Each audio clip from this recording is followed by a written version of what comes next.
My name is Riley Owen, and I will be doing my informative speech over why vaping is bad for you. I have 3 main topics, a conclusion, and articles included in this email that go with this speech.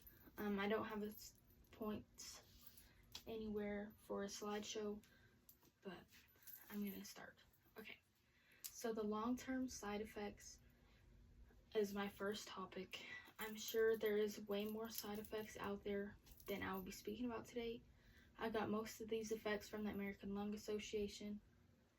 My first point being, there is a chemical that is used in weed herbicides, and in weed herbicides, those are used to kill weeds, dead plants, etc.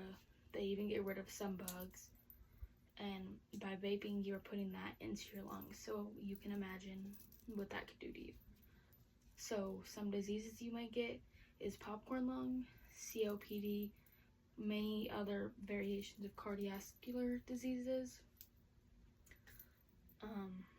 It could worsen asthma. Like for me, I have asthma, and doing anything on the daily causes my asthma to flare up. Vaping while on asthma, speaking from experience, because I just want to put this point of view in here, it worsens it totally, I believe. I obviously do not do that anymore.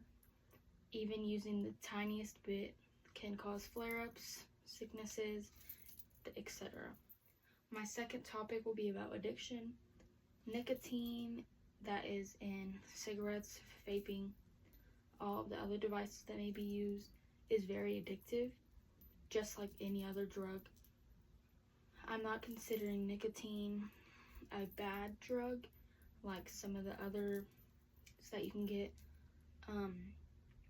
But on your family background, if people have been addicted to like any other drugs, there's a chance that once you use this, you can get addicted.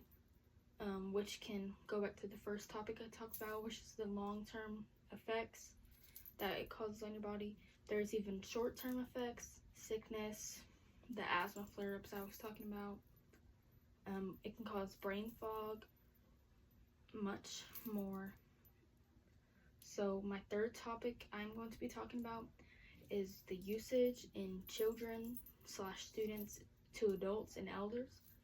So in 2019, there was 1.63 million students from 6th to 12th grade using vapes, whether that be short-term or long-term use. And in 2019 for adults, the usage was 4.5%. And from 2013, that went up 2% to 6.5 million. Not million, but of the population using. And that's a lot of people. I apologize about that brief pause. My dog is in this room with me, and apparently she does not like me speaking to myself on my camera. So anyways, back to the speech. My final topic and the conclusion of all this being wrapped up is brain damage. Brain damage can come in many different variations, from minor to major. It can cause the brain fog I was speaking about, which is one of the beginning parts of the brain damage, especially if you're a user that's younger and uses for a longer period of time in your life. You can get lung diseases. This can cause your lungs to shut down. I'm not totally sure what this is called. I should have researched about this too, but I know some people that have smoked for so long they had to get surgery, and they have a hole with the device right here that you have to hold to be able to speak. It messes up your voice box, your larynx, your pharynx, all of your throat area. It can mess up your tongue, your teeth especially. It can cause decay. It basically messes up your whole entire body, and obviously that's not very good, especially starting from a young age. It can stunt brain growth. It causes it not to grow like it's supposed to, causing low attention spans, mood swings varying from depression. If you try to stop, it can cause withdrawals, worsening the withdrawals, especially at a younger age. the mood swings, anger. I know a person personally that has had to go to the MHMR out here in Snyder. This has caused him the mood swings. Like I said first, it caused him to become very angry, especially with the withdrawals for how long he's been vaping / smoking. It can cause the attention spans, like I said, shorten them. And children especially, children need those attention spans to learn, to voice, use their vocabulary, etc. While growing up, it can mess up their education and much more.